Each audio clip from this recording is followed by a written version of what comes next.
You know that feeling, right? How your energy, your mood, even your health just seems to shift with the seasons.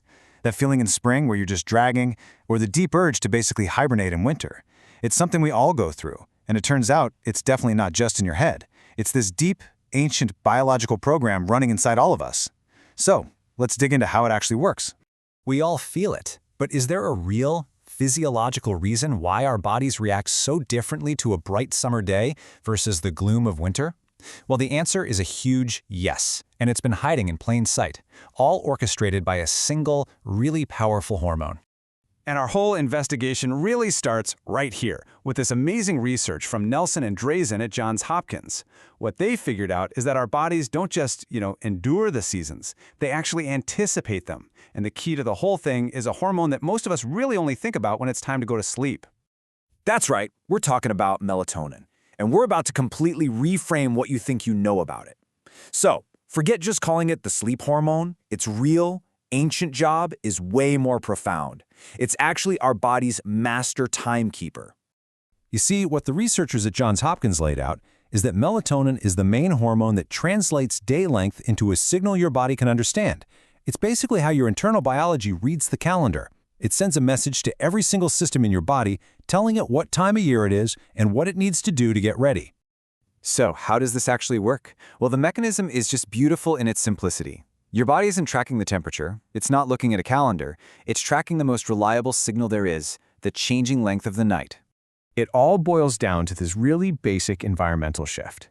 In the summer, you get long days and short nights.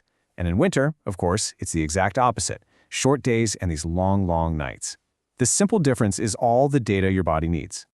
Okay, now here's the really cool part, how that data gets translated. Your pineal gland only makes melatonin when it's dark. So on a short summer night, you get a short little pulse of melatonin. But on a long winter night, you get a long, sustained release. The duration of that release is the entire message. A short pulse tells your body, hey, it's summer. A long pulse sends the signal, winter is here. And this is where the story gets really fascinating. That winter is here signal from melatonin doesn't just make you want to curl up on the couch. It actually triggers a powerful, proactive upgrade to one of your body's most critical systems, your immune system. The researchers themselves put it perfectly. They basically figured, hey, it would be a huge survival advantage if you could anticipate the stress of winter and fight back ahead of time by boosting your immune function. And melatonin is the one coordinating that whole effort. And listen, this isn't just some theory. Lab studies consistently find that when you expose animals to short day conditions, basically mimicking winter, their immune function actually gets stronger. In rodents, for example, these winter conditions lead to bigger spleens, which is a key immune organ, and higher counts of all the crucial stuff, immune cells, antibodies, the whole shebang. That winter signal is actively getting them ready to fight off whatever comes their way. But this brings up a really important question. I mean, running an immune system costs a ton of energy. So why on earth would the body invest all these precious resources into it during winter, the one time of year when food and energy are hardest to find? It just seems totally backwards, right? Well, the answer lies in this brilliant evolutionary calculation. It's a strategy of trade-offs, where the body has to make some really tough decisions to prioritize one thing above everything else, just surviving the toughest season.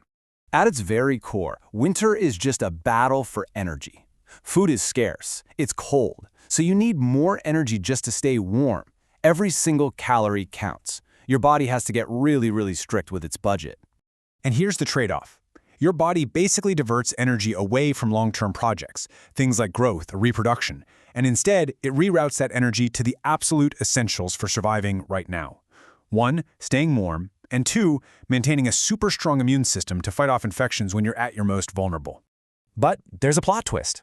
The very things that make winter hard, the cold, the lack of food, are major stressors. And stress makes your body release hormones like glucocorticoids, which are famous for compromising and suppressing your immune system. So you've got this dangerous paradox. And this is where melatonin plays the hero. That long pulse of winter melatonin acts as this proactive counterbalance. It boosts the immune system in advance, getting it ready for the immune-suppressing effects of the stress that it knows is coming. It's like a biological pep talk for a battle it knows it has to fight. So all this brings us to the modern world, and a pretty critical question. This elegant, ancient system is hardwired into our DNA. But what happens when we throw a wrench in the works, a variable our biology never, ever saw coming? Just remember, this entire system is calibrated to a super simple, powerful rhythm: the sun coming up and the sun going down. For millions of years, that signal was crystal clear. You had bright days and you had truly dark nights. But our modern world has completely flipped the script. With all our artificial lights, our screens, our cities that never sleep, we can basically create short summer nights every single day of the year. We are sending our bodies a constant, confusing signal that it's always summer. And so that leaves us with this final, really important thought. If our body is counting on the signal of darkness to get ready for winter, what message are we actually sending it in our world that's always lit up?